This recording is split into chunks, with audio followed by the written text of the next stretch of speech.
Uma boa tarde. Que alegria, né? Estamos aqui. Lá fora o sol está comendo forte, né? Aí cheguei aqui, liguei os ventiladores, ele veio, já ligou o ar, aí já falei, quando o pessoal chegar vai ser um descanso, né? Um alívio, né? Aí fica tudo bonito, iluminado, mas não fica... Tá ruim aqui? Não. Então, ela pediu para os bons espíritos se envolverem, eu vou fazer de conta que esse microfone aqui na cabeça é uma mão assim me apertando e aqui já tem um receptor, né? Então a gente vai tentar captar uma boa mensagem para o dia de hoje.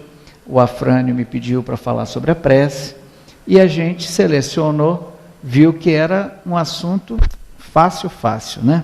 A prece. Aí eu fui ver assim, beleza, todo mundo fala na prece, eu já vou pegar o que está falando e vou falar também sobre a prece, é só juntar, copiar e colar, né, como faz hoje.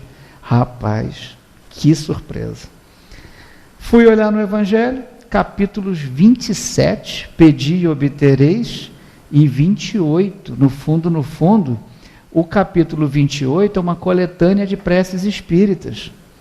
Kardec faz um resumo de toda a doutrina no Evangelho. Mas o capítulo 28 é o resumo do resumo. A gente vai ver isso daqui, que bacana, né? Essa página, ela é duplamente feliz para mim. A minha mãe desencarnou cedo e a gente não foi criado num lar espírita, não tive essa felicidade como muitos que já estão tendo, né? E fui criado pela minha avó, né? Então, muitas vezes a gente criança, né, e adolescente, né, ela quando partiu já estava com 16 anos, então realmente essas páginas, às vezes quando falam de idosos, me faz lembrar inevitavelmente da minha avó. E particularmente nesse ano, em que a Marli, minha amiga presente aqui, me convidou para vir aqui na casa, faz 30 anos, né? Que foi o último ano, em 88, que o último familiar meu partiu. Eu já tinha me despedido da minha mãe, da minha avó, da minha madrasta, quando eu tinha 17 anos, e aos 22, há 30 anos atrás, eu vim para cá, né? A convite da minha amiga Marli, como já falamos. E agora a gente está aqui, né, nessa posição de multiplicar o que a gente recebeu, né? E é por isso que eu já peço desculpa antecipadamente, saúdo a todos em nome do nosso Mestre Jesus. Ele é maravilhoso, ele é misericordioso. A cada dia nós temos oportunidade de aumentarmos o nosso conhecimento, mas tem essa obrigação, mesmo que você não se sinta muito preparado.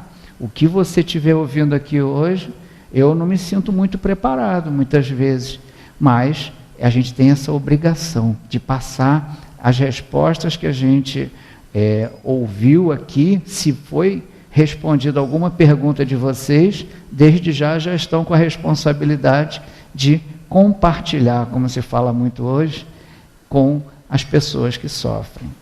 Muito bem, então, dito isto, eu vou abrir... Oi? Claro.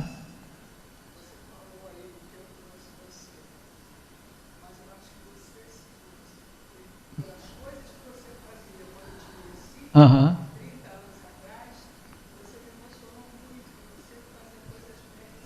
Que bom.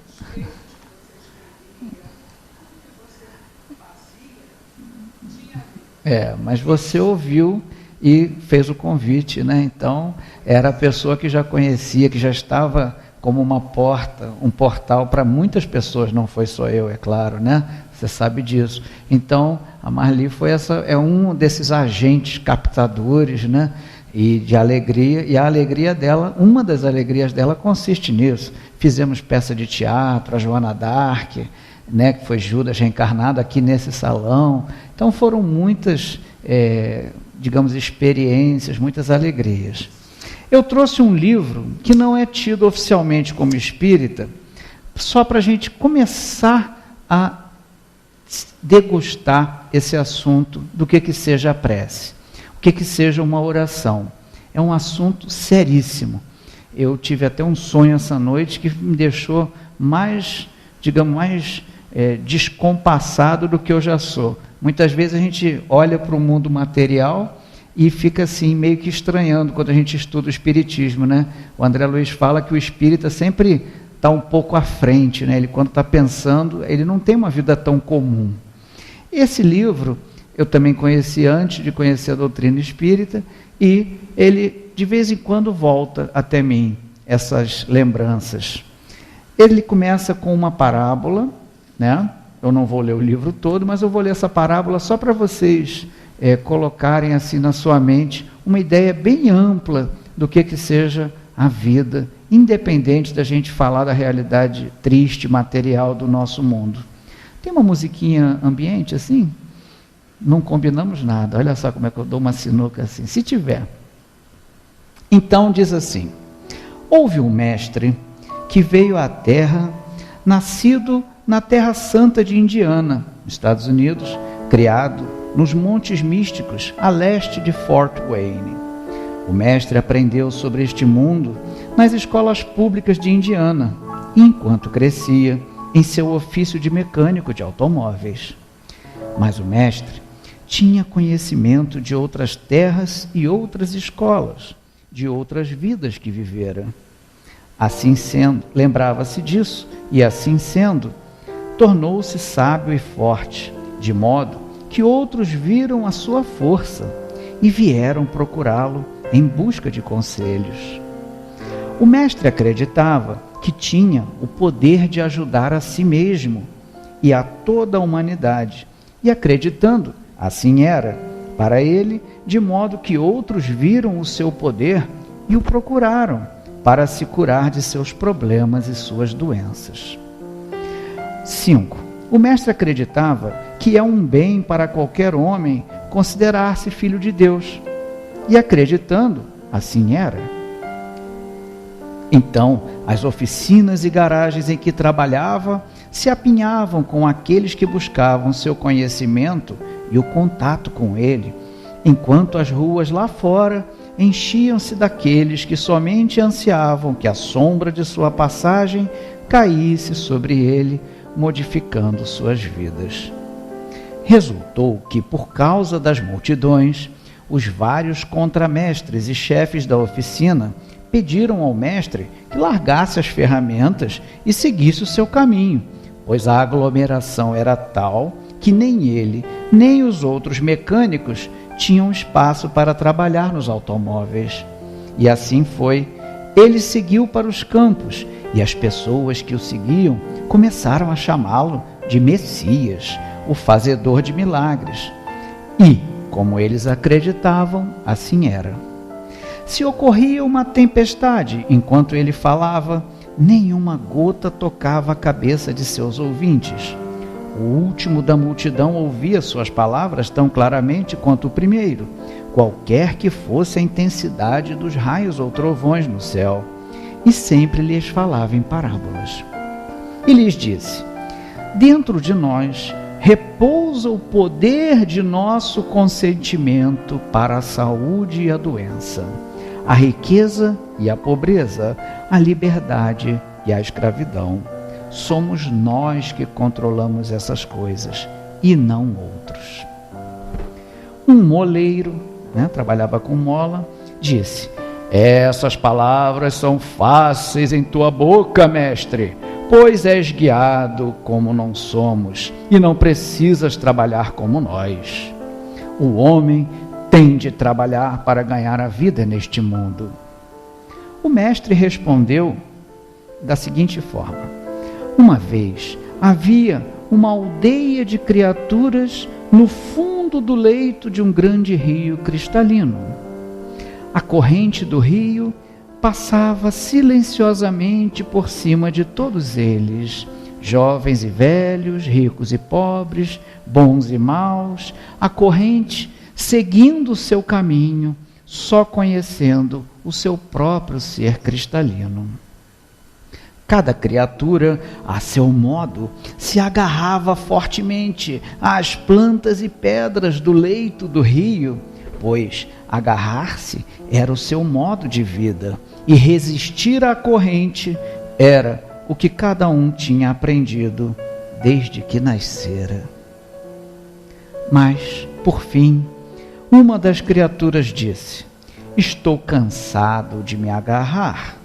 Embora não possa ver com meus próprios olhos, espero que a corrente saiba para onde está indo. Vou soltar-me e deixar que ela me leve para onde quiser. Se me agarrar, morrerei de tédio. As outras criaturas riram e disseram: louco! Se você se soltar, essa corrente que você adora vai te lançar e vai te despedaçar sobre as pedras, e terá uma morte mais rápida que a causada pelo tédio. Mas ele não lhes deu ouvidos e, respirando fundo, soltou-se e imediatamente foi lançado sobre as pedras e despedaçado pela corrente. Mas, com o tempo, como ele se recusasse a tornar a se agarrar, a corrente o levantou, livrando-o do fundo, e ele não se machucou nem se magoou mais. E as criaturas, mais abaixo no rio, para quem ele era um estranho, exclamaram: vejam, um milagre! Uma criatura como nós, e no entanto voa. Vejam, é o Messias que chegou para nos salvar. E aquele que foi carregado pela corrente disse: não sou mais Messias do que vocês. O rio tem prazer em nos erguer à liberdade, se ousamos nos soltar. O nosso verdadeiro trabalho é essa viagem, essa aventura. No entanto, cada vez mais exclamavam, enquanto se agarravam às pedras. Quando tornaram a olhar, ele já se fora, e então ficaram sozinhos inventando lendas sobre um Salvador. E aconteceu, ao ver a multidão cada vez seguindo mais de perto, mais arrebatada do que nunca, quando viu que insistiam para que os curasse sem descanso e sempre os alimentasse com seus milagres e aprendesse por eles e vivesse suas vidas, foi sozinho para um topo de um morro e rezou. E disse em seu íntimo: Ser infinito e radioso, se for a tua vontade, deixa que essa taça passe de minhas mãos. Deixe-me pôr de lado essa tarefa impossível. Não posso viver a vida de uma outra alma, no entanto, 10.000 me imploram a vida. Lamento ter permitido que tudo isso acontecesse. Se for tua vontade, deixa-me voltar aos motores e às ferramentas e viver como os outros homens. E uma voz lhe falou no topo do morro. Uma voz que não era nem de homem nem de mulher, nem forte nem fraca. Uma voz infinitamente bondosa que lhe disse: Não a minha vontade, mas a tua seja feita. Pois o que for a tua vontade, será a minha vontade para ti. Segue o teu caminho como os outros homens e ser feliz na terra. Ouvindo aquilo, o mestre alegrou-se, deu graças e desceu do morro, cantarolando uma musiquinha de mecânico. E quando a multidão o atormentava com seus males, implorando que os curasse, aprendesse por eles, os alimentasse constantemente com sua compreensão e os divertisse sempre com suas maravilhas, ele sorriu para a multidão e disse amavelmente: Eu desisto. Por um momento, a multidão ficou assim, muda com espanto. E ele lhes falou: Se um homem dissesse a Deus que a coisa que mais desejava era auxiliar o mundo sofredor, fosse qual fosse o preço para si, e Deus lhe respondesse: O que devia fazer o homem? Deveria cumprir o que lhe era ordenado? Se Deus falasse com vocês em pessoa, vocês iriam obedecer ou não? Vocês acham que devia obedecer se Deus falasse em pessoa, com cada um, o que você tem que fazer? O que você tem que fazer, mãe? Aí você pergunta, Deus, o que eu tenho que fazer? Aí Deus responde para você em pessoa, vai fazer isso. Você iria fazer? Sim ou não? Um espírito superior, no caso Deus não fala conosco, nós sabemos como Kardec explicou. Um espírito superior, Eurípides Barçanufo chegou aqui, Nilce, você só tem que fazer isso. Você ia fazer? O Eurípides, sem dúvida. Mas se você pedisse uma ideia, se tivesse sem ideia, aí ele te falasse, só basta fazer isso. Seria obedecer, né? Ele só vai te dar uma ordem boa. Aí eles responderam do mesmo jeito. Pois claro, mestre, devia considerar um prazer as torturas do próprio inferno, se Deus lhe pedisse. Não importa quais fossem essas torturas, nem a dificuldade da tarefa? Perguntou o mestre. Seria uma honra ser enforcado, uma glória ser pregado a uma árvore e queimado, se fosse isso que Deus pedisse, disseram eles. E o que fariam vocês? Perguntou o mestre à multidão, se Deus lhes falasse diretamente em pessoa e dissesse, ordeno que sejas feliz no mundo enquanto viveres. O que fariam então? E a multidão calou-se, não se ouvindo sequer uma voz ou som sobre os morros e através dos vales. E o mestre disse no meio do silêncio, no caminho de nossa felicidade, encontraremos o conhecimento para o qual escolhemos esta vida. É assim que aprendi hoje e prefiro deixá-los agora para seguirem o seu caminho como desejarem. E seguiu o seu caminho no meio da multidão, voltando ao mundo cotidiano dos homens e dos motores. E eu começo com essa pergunta. Será que foi ordenado a gente que nós fôssemos felizes em qualquer circunstância de nossa vida? Aconteça o que acontecesse? Como é que a senhora se acidentou? Na hora, você não entendeu. Pum, catapulto no chão. Veio o SAMU, os bombeiros. Você estava de capacete, você não estava na moto, você estava atravessando. Voou assim, na faixa. Doeu? Não? Muito? Nessa hora, como é seu nome? Vera, verdadeira, né? Vera, fala a verdade, Vera. Você tem a verdade no nome. Dá para ser feliz nessa hora? Com muita dor? Quebrou a tíbia, a fíbula, doeu demais. Você pensa agora no motoqueiro como? Quem é mais infeliz? A senhora com isso ou ele com essa dívida? A mãe do motoqueiro soube que ele fez isso com a senhora? Mas um dia pode vir a saber.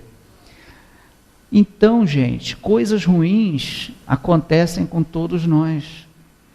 Com 5 anos eu vi minha mãe desencarnar. Uma coisa traumática. Eu fui a última pessoa que vi. Mas eu não posso levar essa infelicidade para outros. Porque Deus ordenou. Fernando, você tem que ser feliz no mundo enquanto você estiver aí. E apesar de levar 22 anos para conhecer a doutrina espírita, hoje, 30 anos depois, como falei para vocês, estamos aqui compartilhando os benefícios da prece. Meus irmãos, nós não temos como culpar o resto da vida, nós não temos como nos agarrar à nossa vida ou as coisas, as pessoas, para sempre. Chega uma hora que a gente tem que se entregar, porque Deus deve saber o que fez quando criou a gente. Então, nós temos que, de alguma forma, procurar ser felizes, aconteça o que acontecer. Essa é a essência do perdão. O perdão fez a senhora ficar sem dor? Os pinos sumiram? Tem que ir no ortopedista, tem que fazer fisioterapia. Foi fácil conseguir o auxílio do INSS, leva uns 6 meses para conseguir, né, e tal, não marca, né, e tudo. Só tem dificuldade. E eu lhe pergunto, se não fosse tudo difícil, a senhora pode garantir que estaria aqui, nessa bolha de proteção nesse mundo, como é a casa espírita? Será que cada um de nós, se não tivesse tido as dificuldades que teve, estaria nesta célula do futuro? Porque a vida no futuro vai ser, no mínimo, isso daqui, daí para mais. Por enquanto, a casa de Eurípides e outras casas espíritas, e eu falo isso sem fanatismo, elas são células que estão criando um novo tecido da roupa da humanidade. Os idosos seremos nós. Num planeta de regeneração se vive muito mais. Então, isso que hoje se apresenta como um problema, a reforma da Previdência, essas coisas todas, isso tudo é esse apego, é essa forma que nos ensinaram a viver, de buscar uma garantia disso, daquilo outro, uma régia aposentadoria.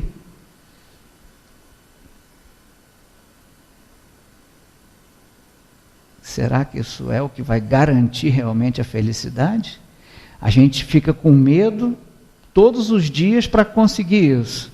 Depois começa a perceber uma realidade diferente daquela que nós imaginamos, e vem a frustração, vem a raiva. E o tempo está passando. E você não está obedecendo a Deus, porque Deus nos criou para sermos felizes, aconteça o que acontecer. Que isso, Fernando? Estava conversando com a Lurimar ontem, a mãe dela com 90 anos. Ela falou, Fernando, qualquer dia não vai levantar mais. Eu falei, mas tudo bem. Ela tem 90 anos, eu falei, e eu faz 45 que eu não vejo a minha. Pena que espírita não pode invejar, né? Então, nós temos essas possibilidades. É até às 6, né? Até às 6? Não? 5? Ah, dá tempo. Então, olha só que quadro bonitinho. Vamos mudar um pouquinho agora.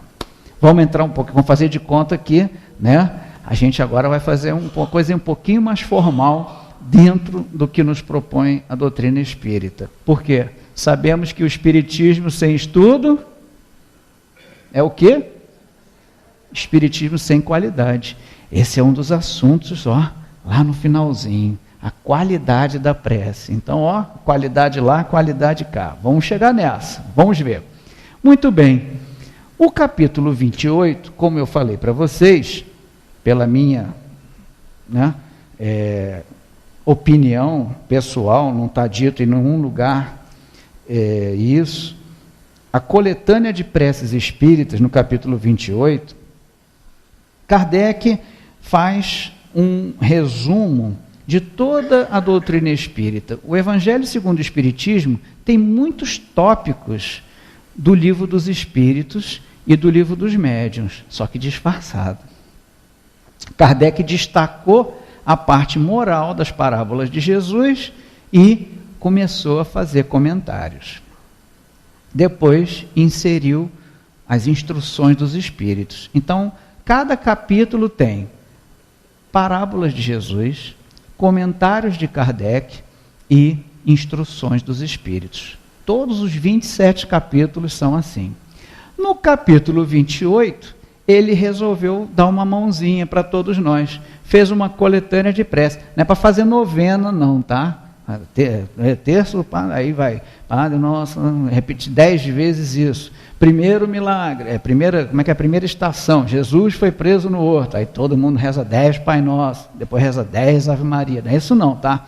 A coletânea de preces espíritas é uma espécie de arquivo onde a gente pode, num momento às vezes até de insegurança, abrir ali, né, e ver alguma coisa específica para alguma situação nossa do dia a dia, certo? Então Kardec classifica quais são os tipos de prece, né? Quais são os tipos de veículos que podem atropelar a Vera.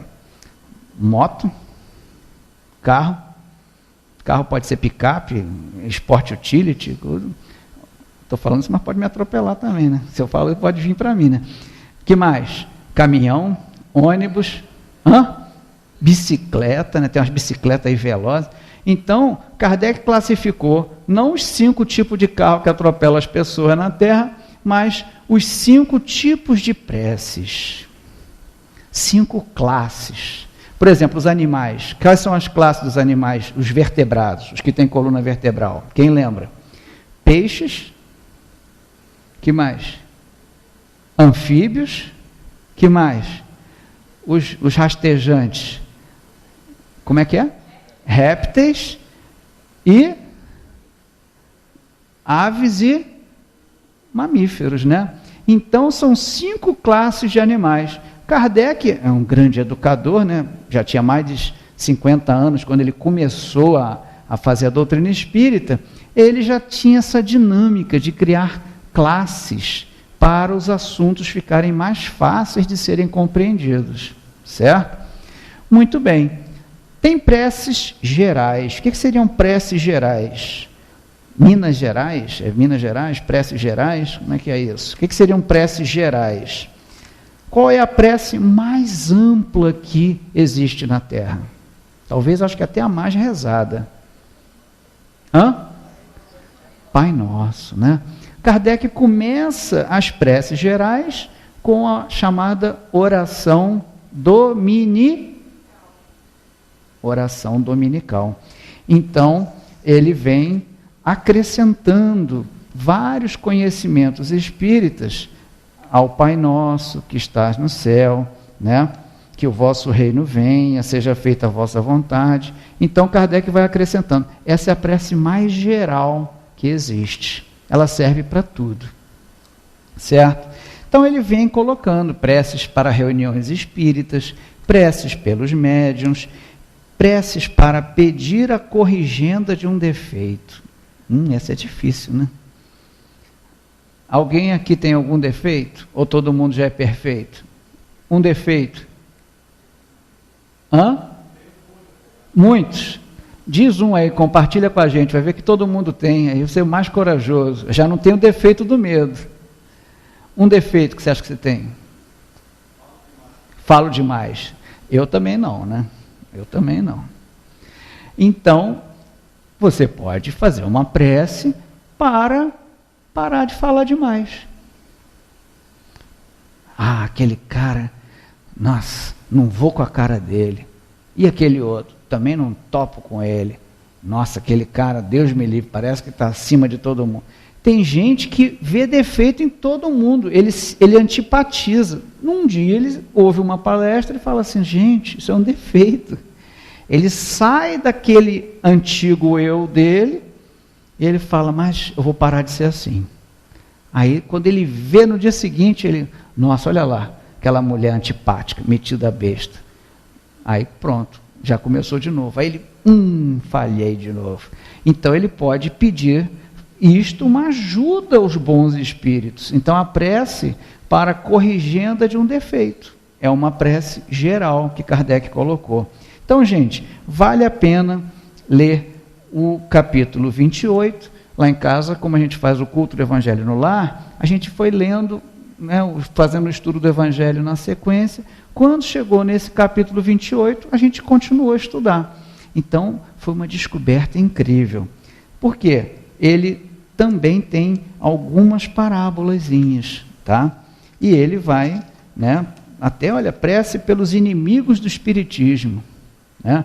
Tem gente que às vezes tem vergonha. Qual é a sua religião? Qual é a sua religião? Aí bateu um evangélico lá, mas como é que é seu nome? Neide. Mas, ô Neide, minha amiga, eu gosto tanto de você. Sai desse satanismo, minha irmã. Você está investindo. Nossa, meu Deus, como é que você pode entrar no... né? Sai disso. Vai ter um encontro com Jesus, irmã. Vai cantar, nem que não seja na minha igreja, mas sai disso. Você vai para o inferno, né? Então, tem pessoas que têm vergonha de falar que são espíritas, né? Então, é uma forma de você orar por essas pessoas, fazer uma prece pelos inimigos do espiritismo. Mas você está sendo testada, né? Você está na sua casa, alguém foi lá fazer aquele trabalho, né, de divulgação do evangelho, você queimou suas panelas e tudo, foi lá atender, né? Mas você vai fazer, ele ainda foi lá, ainda te esculachou, né? Então você vai fazer uma prece pelos inimigos do espiritismo. Tudo isso Kardec coloca como as preces, né, que a gente pode estudar. Então vamos lá, tem preces gerais, tem preces para si mesmo, tem prece pelos outros, tudo aqui para encarnados, certo?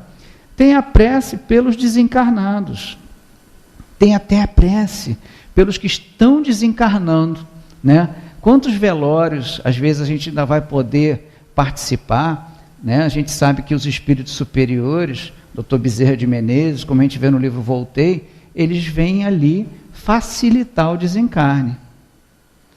Aliás, a gente vai ter que fazer prece no dia do nosso desencarne, né? Seria bom se a gente conseguisse, pelo menos, se acalmar. Você podia ter desencarnado, Vera, ali no asfalto? Podia, não podia? Qualquer um tem a bala perdida. Hoje o cardápio está cheio no Rio de Janeiro, né? Tá uma beleza, né, gente? Tá facinho para a gente desencarnar hoje, inclusive, né? Já pensou? Desencarnar com tanto defeito ainda, né? Então, vamos correr, porque também para a nossa prece ser atingida, ser amparada, ser alcançada, nós temos que ter merecimento. A gente tem que se concentrar bastante naquele assunto, por muito tempo. Então, tem a prece, né, pelos desencarnados. É só a nossa mãe, é só o nosso pai que desencarnou? Não, né? A gente vai desencarnar? A gente vai desencarnar? Neide, vai desencarnar? Vai desencarnar? A gente vai desencarnar? A gente quer desencarnar? A gente quer desencarnar? Quem quer desencarnar é suicida. A gente quer desencarnar? Não, mas vai. E aí, como é que faz? Se a gente vai desencarnar, a gente tem que se preparar. Do mesmo jeito que você prepara um almoço. Você não tem que preparar, fazer as compras e tudo. Você tem que se preparar para desencarnar. Não é verdade? Então, a gente tem a prece pelos desencarnados. E por último, a quinta classe, as preces pelos doentes e obsidiados. Todo mundo já teve doente aqui?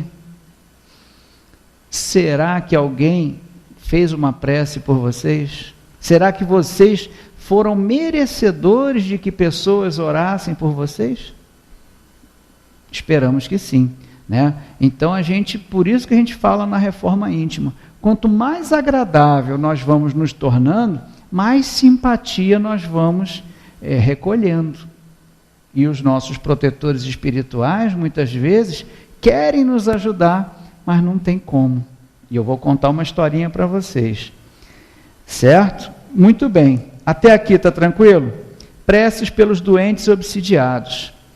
Dr. Bezerra de Menezes, nesse livro, Dramas da Obsessão, um livro fantástico, ele é chamado, lá no plano espiritual, ele ouve dentro dele um espírito de alta evolução, Santo Antônio de Pádua, com a sua falange de crianças que trazem lírios, pedir para ele ir atender um grupo familiar.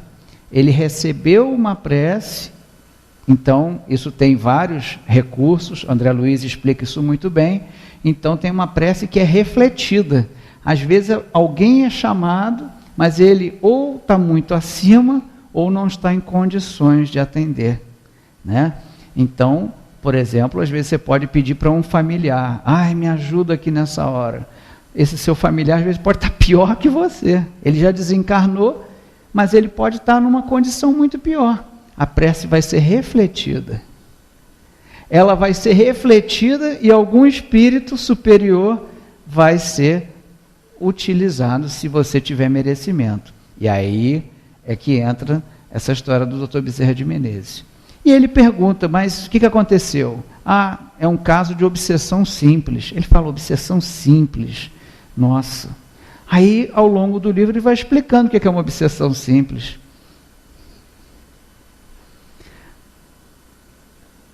É algo que atinge a todos nós. Quando um filho vai reencarnar, a mãe é atingida por uma suave obsessão. Ela não consegue parar de pensar naquilo. Ou para o bem, para ser mãe, ou para o mal, para rejeitar e, às vezes, infelizmente, cometer um aborto, né? Então, esta prece é o tipo de prece que todos nós precisamos. Todos nós ficamos doentes e todos nós temos em potencial, ou até sem saber, uma obsessão simples. É um assunto muito sério. Tudo isso pela nossa condição evolutiva. Como nós ainda estamos muito agarrados às formas materiais, muito iludidos, como a gente ainda não tem coragem de se soltar, como aquele que se abandonou e foi despedaçado contra as pedras, como a gente ainda não tem condição de se entregar totalmente à vida espiritual, nós ainda não temos elevação para isso, nós estamos caminhando pouco a pouco, então nós passamos por sucessivos processos em que os espíritos protetores permitem que nós fiquemos, o quê? Doentes e obsidiados. É difícil aceitar, mas a maioria dos nossos lares, ou pelo menos a nossa cidade, está sitiada sob a ação de obsessores, que são o quê?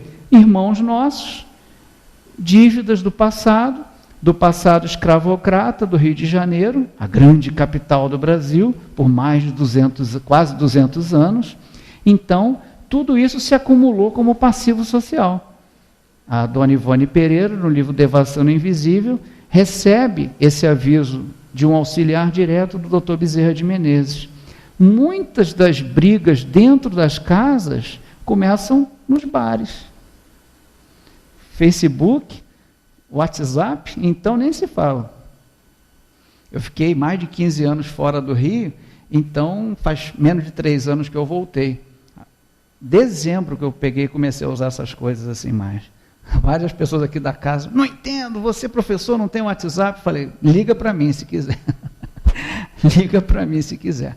Então, por quê? Porque a gente vai andando, eu pego muito ônibus, a gente só vê as pessoas brigando, elas têm umas técnicas, ela já pega o que o outro falou, já joga ali no coisa, olha aqui, ó, olha a prova do que ele falou, é teu amigo, eu só falei com ele porque é teu, aí pá, começa aquelas brigas, aí pega do Face, pega do Instagram para provar que a pessoa fez isso, fez aquilo.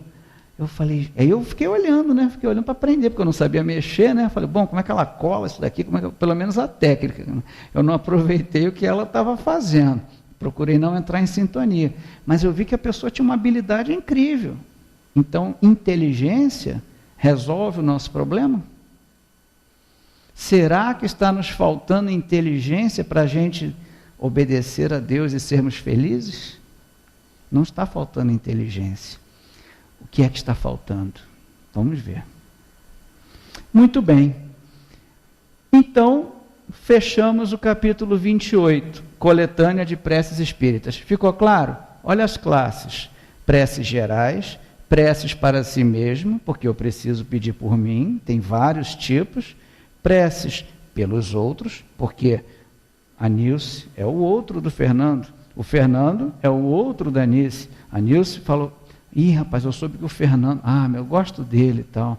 Aliás, eu nem gosto muito da fulana, mas eu vou orar por ela, porque falaram lá na casa espírita que a gente tem que rezar pelos outros, mesmo que os outros sejam nossos inimigos. Mas ele é seu inimigo? Não, nunca fez nada, eu só não vou com a cara dela. Reza pela pessoa, prece pelos outros, está lá. Tem vários tipos, vários modelos que Kardec sugere como é que a gente pode melhorar a nossa psicosfera. Ele não fala desse jeito, mas André Luiz nos explica que nós estamos com a nossa aura impregnada do que o Dr. Bezerra fala, já vamos ler aí, que a palavra é o pensamento vivo. Então, quando a gente fala, é o nosso pensamento que está se materializando. E o que é o pensamento?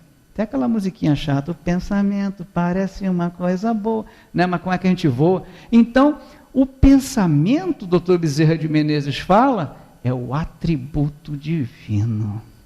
Se a gente usa mal o pensamento, é claro que não tem como a gente ser feliz. No capítulo 27, Pedi e obtereis, quem foi que sugeriu que a gente fizesse isso? Alguém sabe? Capítulo 27, Pedi e obtereis. Quem foi que usou esse vós? Jesus falava em português? Jesus falava em que idioma? Hebraico, né, aramaico. O pessoal hoje lá nas igrejas vai faz aquelas coisas todas, aprende um monte de palavra de hebraico, começa a dizer que está no espírito, né, e tal. Tudo bem, cada um tem a sua forma de ser, mas o que adianta a gente estar ouvindo um monte de coisa que não entende? Né? Então Jesus falou em hebraico. Jesus deixou alguma coisa escrita? Não tinha um diário? Jesus não deixou nada escrito, gente. Então escreveram o que ele falou. Se escreveram o que ele falou, já pode ter sido falseado. Um dos que mais escreveu sobre Jesus foi Paulo, que nem o conheceu. Paulo escrevia em que idioma? Paulo era judeu. Era o Saulo que ia herdar o comando, a presidência lá do Sinédrio, né? Saulo de Tarso foi preparado. Em que idioma? Saulo era cidadão romano, riquíssimo, forte, bonito, tinha estudado filosofia lá em Atenas, conhecia os filósofos, conhecia os pré-socráticos, Sócrates, Platão. Saulo de Tarso tinha uma super educação, ele era super inteligente. Em que idioma que Saulo começou a escrever sobre Jesus? Em grego. Muito bem. Do grego foi guardado pelos árabes, os árabes preservaram muita coisa dos gregos, que eles não eram bobos, e depois dos árabes, quando invadiram a Península Ibérica, então muita coisa foi traduzida para o latim via Roma ou via os países que depois existiram quando Roma acabou. Então, do grego para o latim, e do latim, aí virou 5 idiomas. Francês, espanhol, português, até muito do inglês. Então, gente, tem lá aquelas línguas da Rússia, né, que é tudo a partir do grego, né? Então, Deus me livre, você olha aquele coisa, está lá na Rússia, você não entende nada, e eles estão falando de Jesus também. A igreja cristã ortodoxa grega, a igreja católica apostólica romana. Então, tudo isso Kardec foi lá recolher. Tanto que Kardec aponta as diferentes traduções da Bíblia, de Saci, de Osterwald. Então, Kardec fez esse estudo para garantir o que Jesus poderia ter falado. E os tradutores de Kardec, Guilhom Ribeiro, Herculano Pires, trouxeram isso para o português. Dei essa volta toda só para falar o seguinte: pedi e obtereis. Na prática, o que significa isso? Pedi e obtereis. Pede alguma coisa. Como é que é seu nome? Você? Como? Carolina. pede alguma coisa, Carolina? Hã? Você espirrou? Atim, saúde? Não. Eu espirrei? Você falou saúde? Não. Ah, tá. Então, você pediu saúde. Beleza. O menininho é seu? É seu irmão? Seu filho? Nossa, tão jovem. Aí você pediu saúde. Para quem?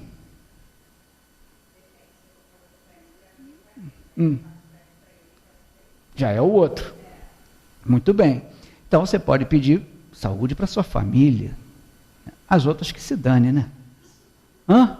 Principalmente daquelazinha que ficou de olho no meu marido, né? Hã? Dá para ter saúde assim, com tanta desconfiança, gente? Não dá. Mas o Jesus falou, pedi e obtereis. Se eu pedir, saúde eu vou ter. É assim? Dá certo assim, Neide? Pediu e obteve? Ah.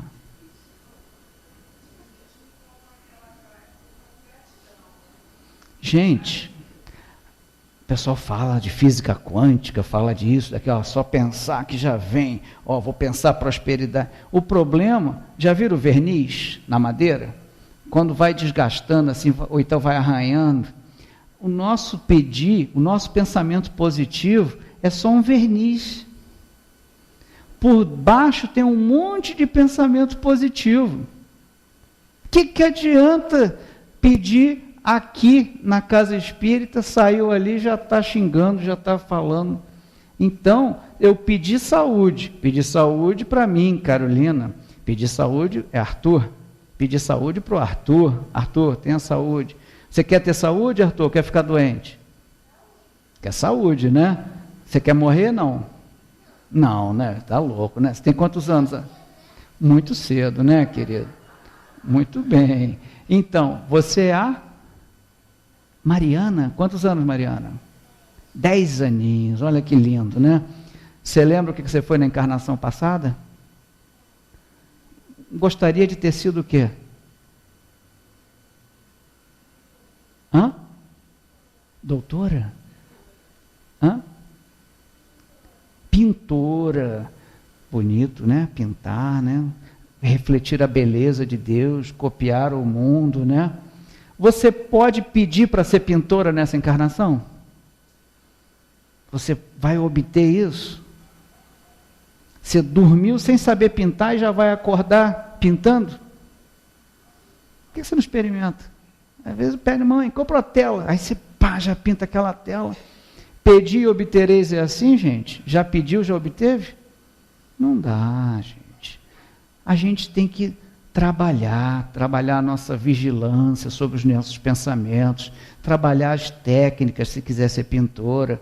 Então, pedir e obtereis depende do que você está fazendo para obter. Não é verdade? Então, Kardec vem destacar 3 pontos básicos sobre a prece: a qualidade da prece, a eficácia da prece e a ação da prece. Ele foi lá naquela rezadeira lá e quis ter saúde. A Carolina está maluca. Foi lá naquela casa espírita lá, deram uma tal de pomada da vovó Meca, acho que vai curar a ferida do Arthur. Está maluca aquela garota agora. Criei ela tão bem para ficar fazendo maluquice. Mas ela passou com fé. Ela pediu a saúde. E cada um de nós, quando entra aqui na casa espírita, saiba que existe aqui todo um complexo de instituições interligadas. Imagina um campus universitário. Um dia eu fui lá para cima e fiquei falando, gente, o que é isso daqui? O que será a casa espírita Eurípides Barçanufo? Aí, de repente, eu vi como se fosse uma faculdade. Falei, nossa, que bacana, né? Uma faculdade. De repente, eu levei outro choque assim. Não, é igual à cidade universitária. São várias faculdades.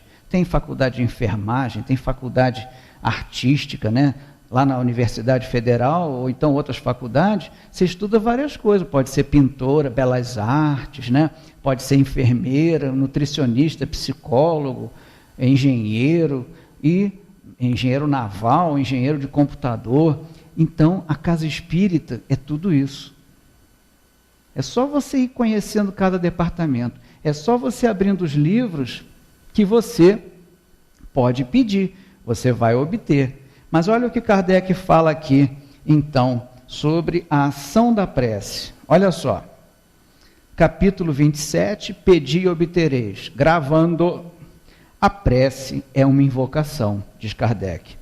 Por ela, um ser se coloca em comunicação mental com outro ser, porque nós estamos mergulhados no rio da vida universal. Nós estamos mergulhados no fluido cósmico universal. Então, se eu agora pensar na minha mãe, se eu agora pensar no meu filho, se eu agora pensar, como cada um de vocês pode pensar em quem você ama, e até em quem não gosta, né? Você estará já se ligando nesta pessoa. Essa é a ação da prece. Nem sempre a prece é algo daquela coletânea. Às vezes, eu quero ser pintora. Com quem você está falando, minha filha? Ah, não sei, eu só falei sozinha. Você já fez uma prece. Ela pode ter por objeto um pedido, um agradecimento ou uma glorificação. Pode-se orar por si mesmo ou por outrem, pelos vivos ou pelos mortos. Que, aliás, para os desencarnados, nós é que estamos mortos, tá? As preces dirigidas a Deus são ouvidas pelos espíritos encarregados da execução das suas vontades. Aquelas que são dirigidas aos bons espíritos são levadas a Deus. Quando se ora a outros seres, senão a Deus, é apenas na qualidade de intermediários, intercessores, porque nada se pode fazer sem a vontade de Deus. É o caso dos nossos irmãos cristãos de outras denominações que têm a sua devoção, como nós fomos católicos também. Eu fiz primeira comunhão, fiz tudo bonitinho, sabe, Mário? Eu botei roupinha, velhinha, aquela coisa bacana, fiz catecismo. A freira espanhola não entendia nada. Saí do catecismo 2 anos, só sabia o Pai Nosso e Ave Maria, porque eu já tinha aprendido com a minha avó.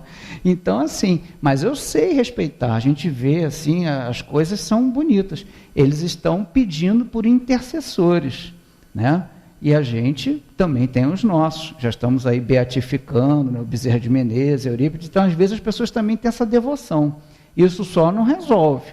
Ela tem que merecer. Então, são os trabalhos, é a caridade quem vai potencializar a nossa prece. E Kardec aqui encerra esse parágrafo. Esta explicação, né, de sermos todos interligados ou de pedirmos ajudas a um espírito superior e haver essa intercessão, esta explicação é, sobretudo, para aqueles que não compreendem a utilidade da prece puramente mística. Não tem por objetivo materializar a prece, mas tornar seu efeito inteligível, mostrando que pode ter uma ação direta e efetiva. Ela, a prece, por isso, não fica menos subordinada à vontade de Deus, juiz supremo em todas as coisas, único que pode tornar sua ação efetiva. Então, meus irmãos, se nós queremos ser felizes, nós podemos. A gente, quando se desapega de tudo, a gente não tem mais inimigo. Quando a gente se abandona a Deus, né? O motoqueiro é um filho de Deus, você é uma filha de Deus. Ele não sabe, você está muito mais próximo de Deus do que ele. O que está faltando, então, na gente? Vivendo assim. Todas as coisas que atingirem a gente a partir de agora, a partir de hoje, marca 9 de fevereiro de 2018. Olha lá, coincidência, agora que eu vi, ó, 9 vezes 2, 18. Então, tudo que acontecer a partir de hoje, nada mais vai tirar a nossa felicidade. Combinado? Daqui a algum tempo a gente se encontra e fala assim, Vera, está feliz? Neide está feliz? Aí a Neide vai para Fernando, você está feliz? Vamos combinar, Marli, está feliz? Tá? Carolina, Arthur, a partir de hoje, tá? Ó, gente, é importante que, pelo nosso pensamento, a gente obedeça, porque vocês acham que Deus colocou a gente aqui no Rio de Janeiro para ser infeliz ou para ser feliz? Dá para ser feliz no meio do bloco de carnaval, sendo assaltado, bêbado. Gente, então a gente tem que procurar os nossos lugares. A concepção de felicidade de cada um é individual. A gente tem que ver qual a que pode ser duradoura. A paz de Jesus foi dada para a gente, mas a gente ainda não pegou nessa paz. Quando é que a gente vai pegar? Cada um é que decide. Fiquem com Deus. Muito obrigado por tudo.